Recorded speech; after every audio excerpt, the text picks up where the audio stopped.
Mugamutya abaliko ku mawulire agafa munsi yonna nze Black Q oba Ismail Gumire komyono bwa mawulire agagenda maaso okuviira ddala mu lutalo Ukraine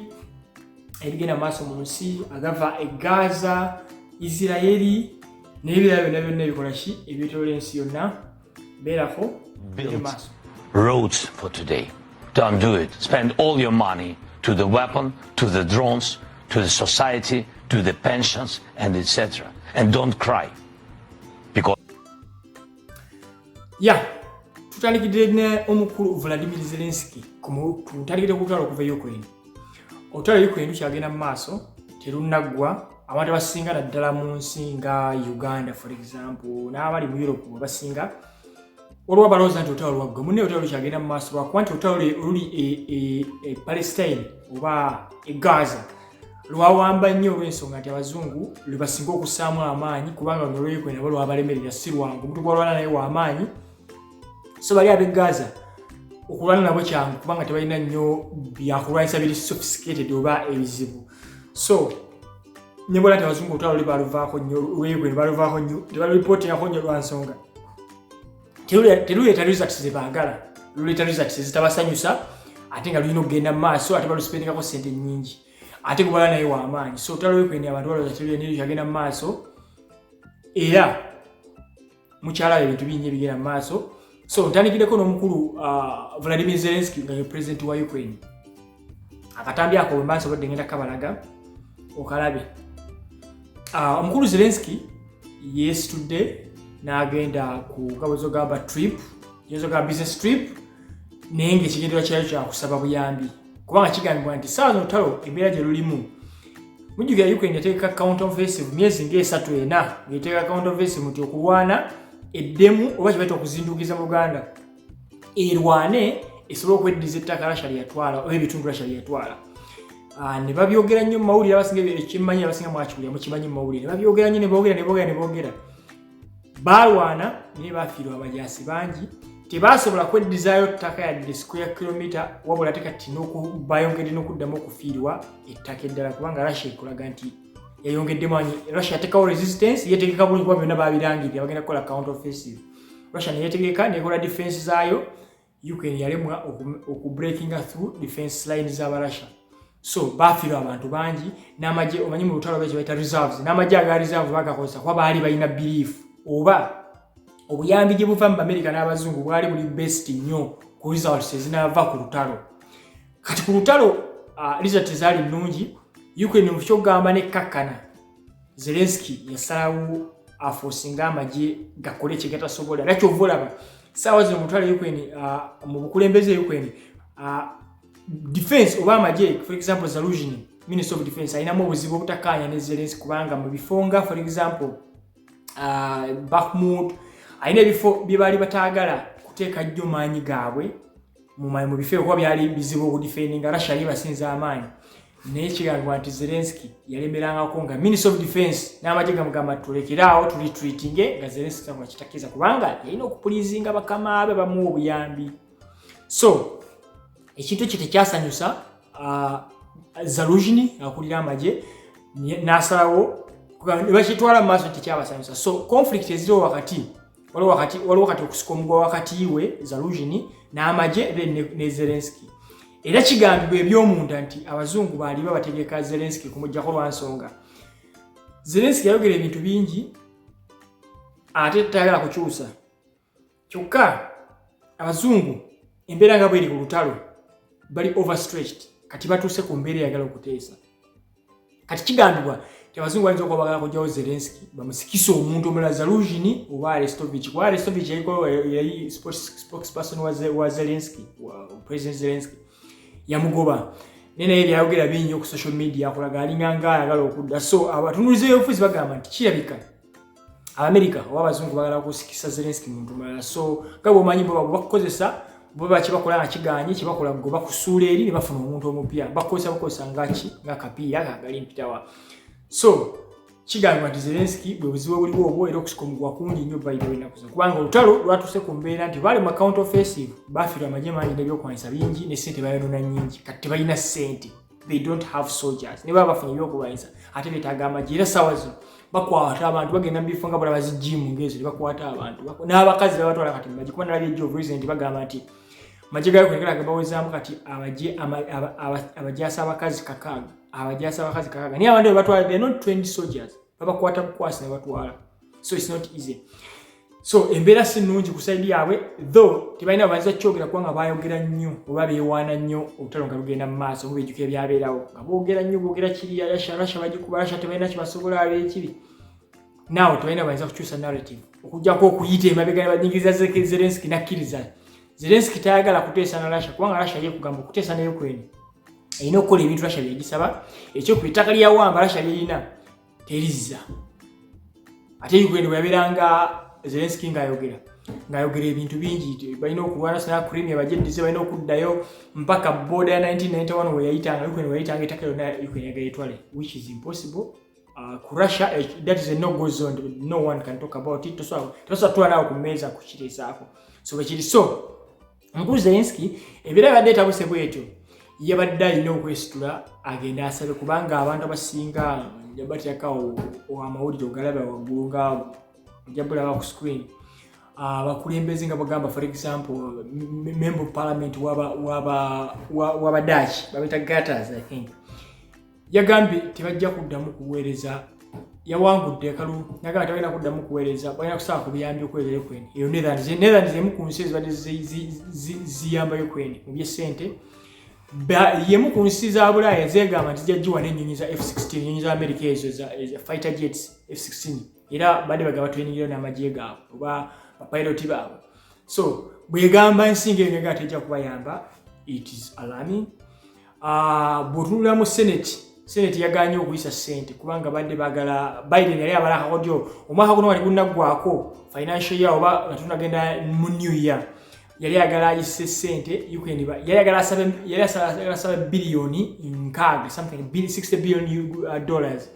ng'abala nti budget yeyo ssente bwazijjayo asooka okuyamba ku Ukraine Israeli kati abantu abasinga ne bagana mu Senate Biden lwaki yali akikola Biden akimanyi nti after new year after the omwaka guno gugwako next year mu January February bagenda kuba bali mu kalulu ate kwata kyasobola kusabayo ssente kuyamba Ukraine kyokka that is a lot of time equivalent singa zino ssaawa zino tebafuna zibawa ba Ukraine ate n'essala ly'akalulu ate n'akalulu kaggwa watawangudde Trump yagamba ye ajja kuforcinga Ukraine okukola ki okuteesa ne Russia so Biden abadde alwana nnyo abasajja abalekerewo kyabalekeddewo mpaka bayirwaneko which is not going to be possible era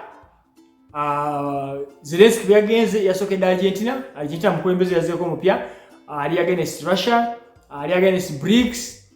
so gunzo got left wing politician ne bagenda ne Argentina tena kyenza kuwa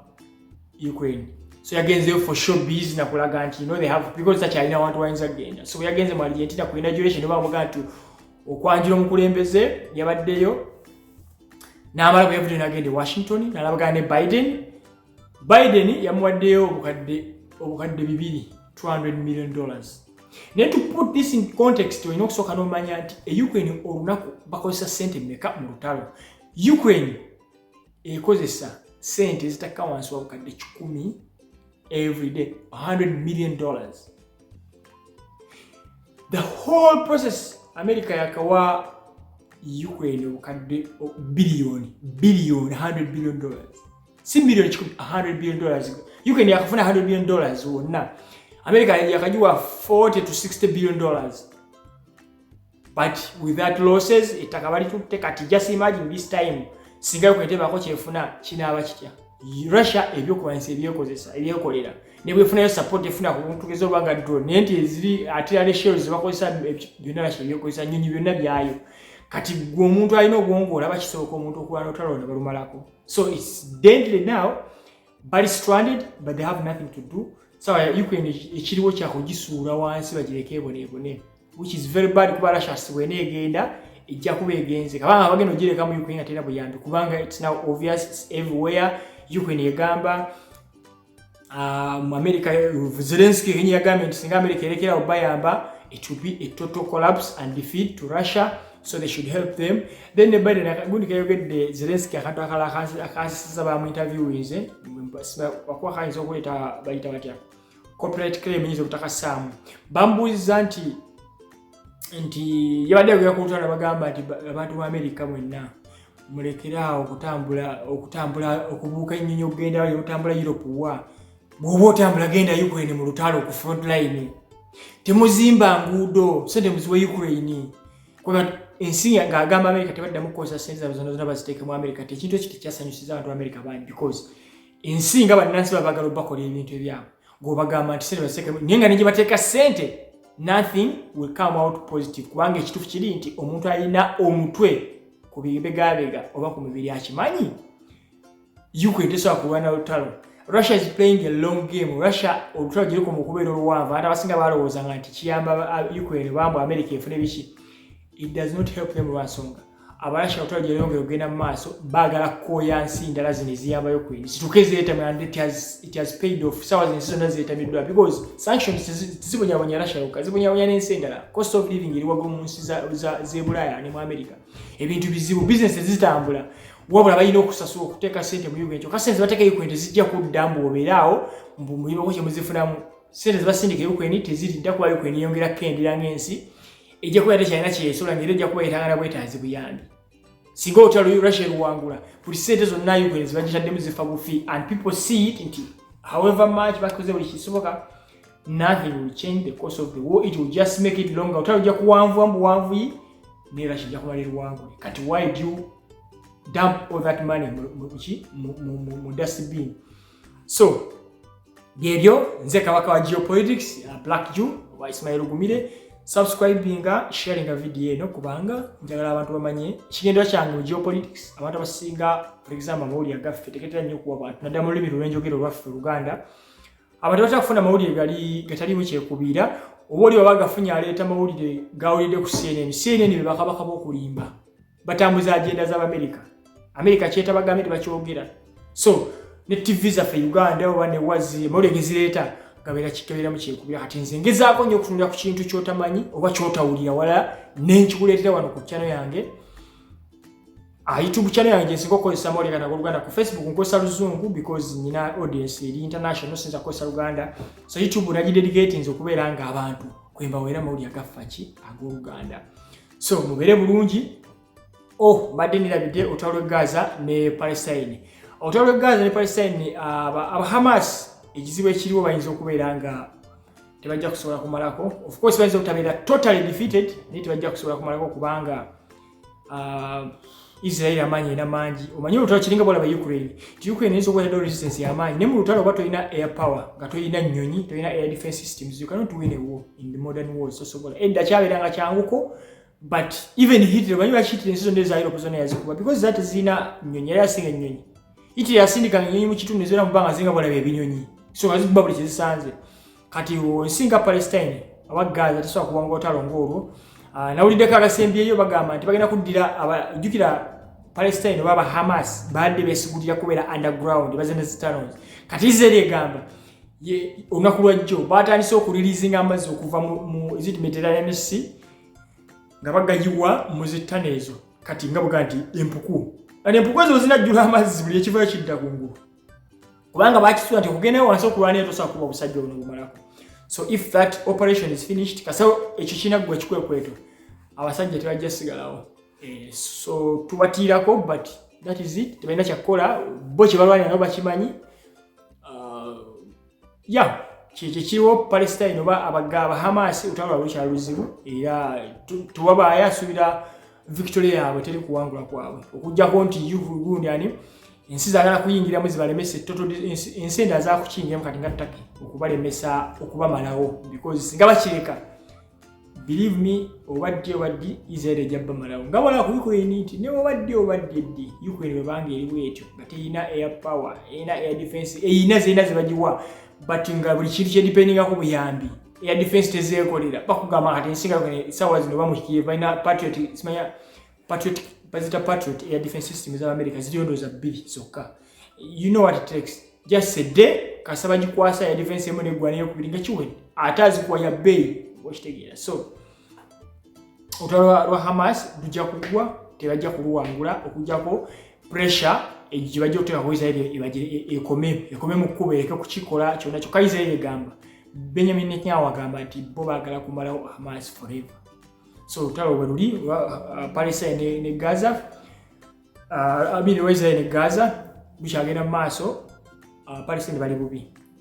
Olwe Ukraine nalwo bagulidde believe me sawa yonna Ukraine ejja kutuuka bagiforce kugenda ku negotiating table. Wasene zibawadde obukadde 2 Biden bwagiwadde mukola ennaku eza.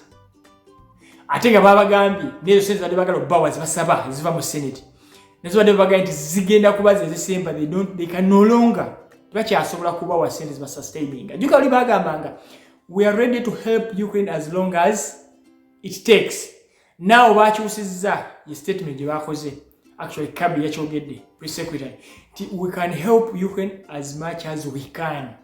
Kati basobola okuyamba Ukraine nga kye banaba basobola. Luli bali bagamba tujja kuyamba Ukraine mpaka as long as it takes. Kugamba mpaka wana bagamba as long as they can mpaka ku busobozi bwabwe. Kati ate obusobozi bakugambye bafulumye nakusoma kiti bakyalina busobozi kusaba bayamba. Of course balina n'otalo olungi be bayamba Israel. So byebyo mwere bulungi subscribing, please share and comment, because the more you comment the more it makes me like wenfuna energy amaanyi okusobola okufa ku wachi byensobodde. Mubere bulungi. Alina ekibuuzo buuza, I'll be happy to answer. Have a nice day. Bye bye.